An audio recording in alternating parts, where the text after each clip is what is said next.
조건문.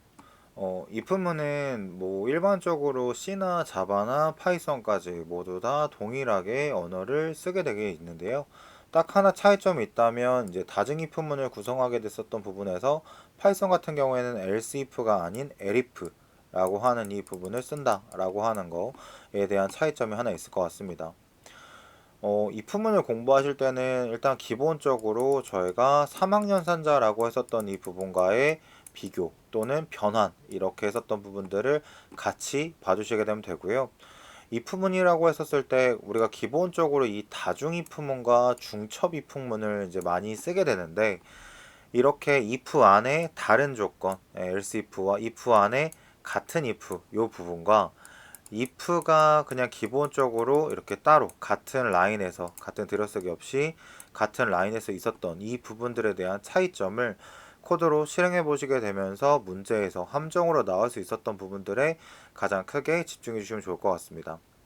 현재는 조건문에서 if에 대한 가벼운 부분만 적어 놨었고요. 저희가 논리 연산자나 비교 논리 연산자를 썼었던 그 부분까지는 연습 문제나 이런 부분에서 좀 더 자세히 보도록 하겠습니다.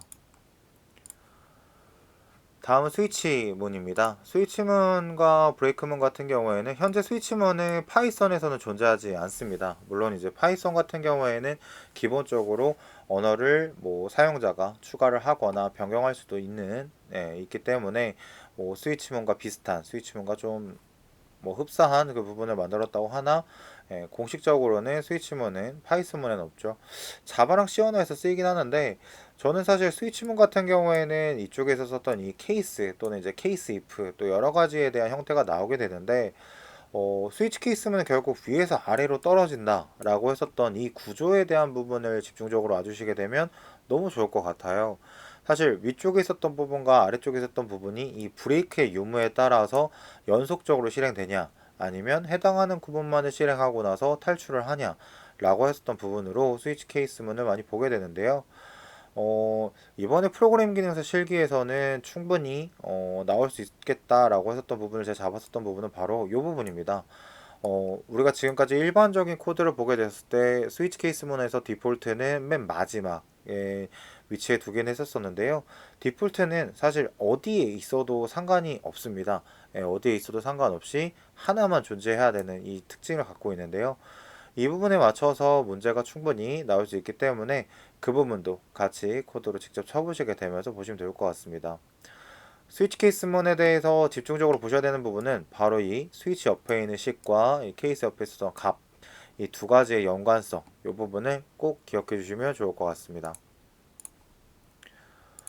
다음 반복문인데요. 반복문은 이제 포문과 while문 그리고 이제 doWhile문 이렇게 대표적으로 세 가지가 있게 되고 자 이쪽에서는 이제 브레이크랑 컨티뉴까지 같이 설명해 드렸었는데요. 지금 현재 보시고 계셨던 이 코드의 반복문들의 형태는 C 언어 기준입니다. C랑 자바 같은 경우에는 크게 큰 틀 안에서 벗어나지 않게 되고요. 아마 파이썬 쪽에 대해서 반복문을 좀 더 자세하게 설명해 드릴 것 같은데 지금 보시게 되면은 이제 일반적인 반복문과 이제 반복문 안의 반복문이 이제 중첩 반복문 두 가지의 형태가 있게 돼요.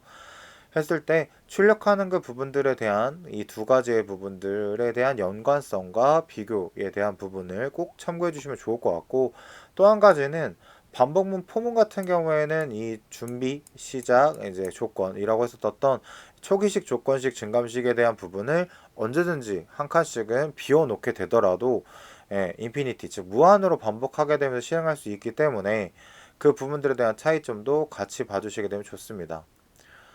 와이문 같은 경우에는 사실 저희가 문제를 풀 때보다는 코드로 만들 때 이제 굉장히 좀 많이 까다롭다라고 할 수도 있었던 부분이긴 한데요.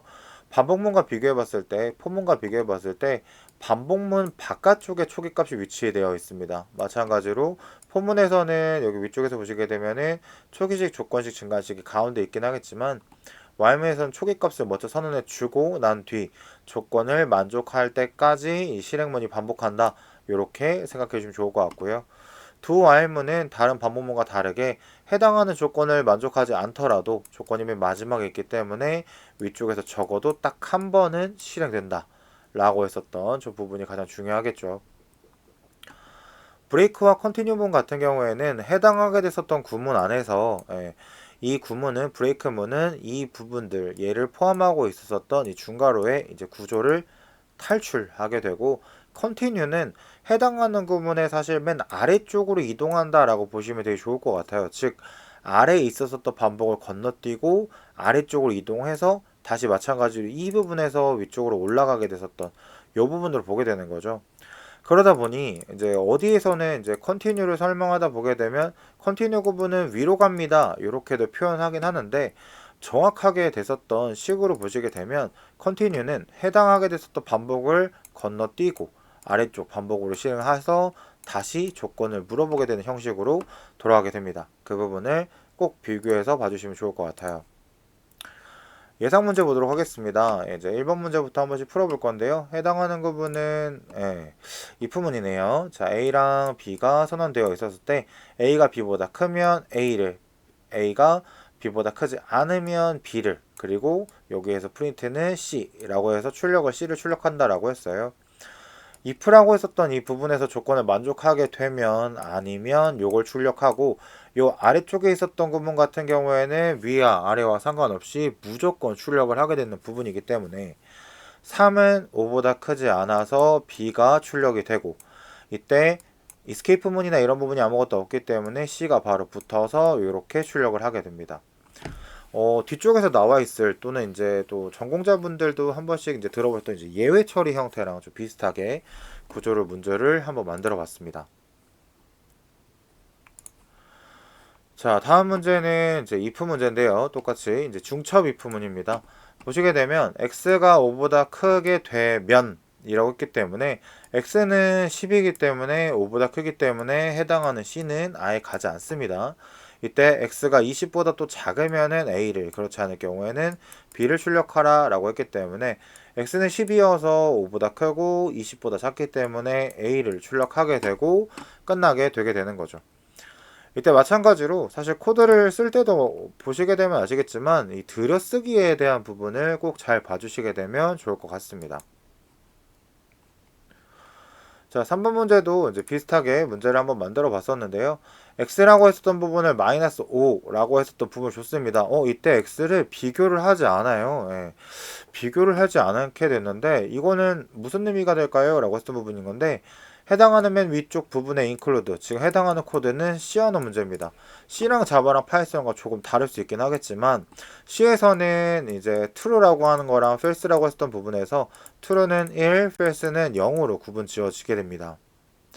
이때 보시면 아시겠지만 마이너스 5라고 했었던 이 부분은 false는 0만 false이기 때문에 0이 아닌 모든 숫자에 대한 정수들은 true로 가기 때문에 마이너스 5는 x, 0이 false가 아니기 때문에 t로 가서 true로 가서 t가 출력되는 부분입니다. if문 조건에서 참고치 해석이 가능한 모든 식들은 각이 다 들어갈 수 있어서 이때 약간 이제 힌트를 드리자면 C 언어에서는 0일 경우에만 거짓, 그 외에는 그 외의 정수들은 다 참이다 라고 했었던 부분으로 봐주시게 되면 좋을 것 같아요. 자, 다음 문제는 스위치 케이스문입니다. 아까도 설명드렸다시피 디폴트가 위쪽에 있습니다. 디폴트는 꼭 아래쪽에 있지 않아도 상관없습니다. 자, 이때 int는 n은 5라고 해서 n이 5로 선언이 되어 있습니다. 선언이 되어 있었을 때 해당하는 케이스로 보시게 되면 케이스 5번인 이쪽으로 가야만 되잖아요. 그죠? 이때 위에서 아래로 내려오는데 그럼 이건 어떻게 가는 겁니까? 라고 해서 보시게 되면 사실 디폴트라고 했었던 부분들에 대한 위치는 별로 그렇게 크게 중요하지 않고 우선 뒤쪽에 있었던 조건 말고 앞쪽에서 조건들만 비교를 하게 됩니다. 5는 디폴트도 될 수 있고 안 될 수도 있는 상황이에요. 하지만 내려와서 보니까 n이라고 했었던 이 부분을 5로 찾았었던 케이스가 5가 있기 때문에 이때 디폴트는 실행되지 않습니다. 그래서 아무 조건도 맞지 않았을 때 이제 실행이 되는 거기 때문에 디폴트에 대해서 나와 있었던 이 D는 나오지 않고 바로 케이스 5에 있었던 5로 가서 B만 출력되고 끝난다라고 하는 거죠. 위치에 대해서 헷갈려 하지 마시고 해당하는 케이스의 존재 조건이 없었을 때 그때 디폴트로 간다 라고 했었던 부분으로 같이 봐주시게 되면 좋을 것 같습니다. 다음 스위치 케이스문은요, 일반적인 스위치 케이스문 한번 만들어 봤었는데 A가 4인 상태에서 A가 들어가게 됩니다. 현재 위에서 아래로 쭉 내려와서 또 보게 되니까 자 4가 없는 상황인 거죠. 예. 그러면 A는 5도 아니고 3도 아니고 1도 아니기 때문에 디폴트 D로 가서 D가 출력이 되게 됩니다.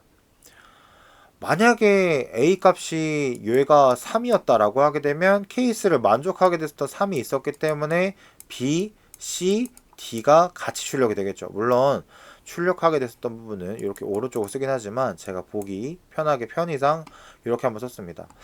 4는 5랑 3 사이에 있는 수잖아요. 사이에 있는 수라고 했었던 부분을 가지 않습니다. 케이스는 해당하는 분기점에 맞았을 때만 실행을 하게 됩니다.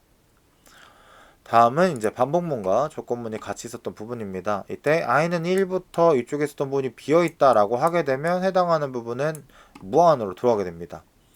이때 조건을 보게 되니까 if가 10보다 커졌을 때는 이렇게 탈락을 하게 되고요. 탈출을 하게 되고 3으로 나눈 나머지가 0과 같을 때는 CNT에 플러스 해준다고 하게 됩니다. 자, 보시게 되면은 이랬을 때는 1부터 무한까지 숫자로 가게 되면서 이제 3으로 나눈 나머지가 0, 즉 3의 배수를 구하는 문제였는데요. 1부터 저희가 끝나게 됐었던 부분은 결국 10보다 커졌었던 11입니다. 1부터 11까지의 3의 배수, 즉 3으로 나눈 나머지가 0인 개수들만 하나, 둘, 3개, 3개 된다면 저희는 이제 3, 6, 9라고 해서 3개가 CNT에 저장이 되게 되겠죠. 이때 중요한 거는 3개 구했다 라고 해서 끝나는 게 아니라 지금 현재 출력문에 여기서부터 다 출력이 되기 때문에 3의 배수, 개수 콜론 해주시고 3 여기까지 나오셔야 된다라고 하게 되는 거죠. 출력하는 부분 다랫줄에는 아무것도 없으니까 요 이스케이프문 같은 경우는 무시해도 되긴 하지만 같이 봐주셔야 되는 문제였었습니다. 헷갈려 하시게 되면 안 되고요.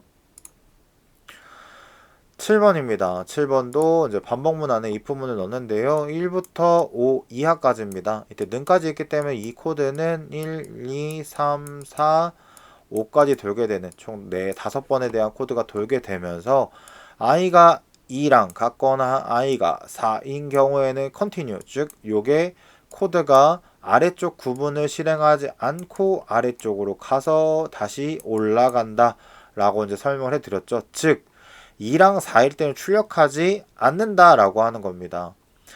해당하는 반복문이 1부터 시작하게 됐을 때 1 하게 되면 1 출력되고 2는 맞으니까 출력 안하고 3 출력되고 4니까 안하고 5가 출력되고 해당 코드가 끝나게 되겠네요. 그래서 이렇게 1, 3, 5라고 하는 부분으로 나오게 됩니다. 그렇게 어렵지 않아요.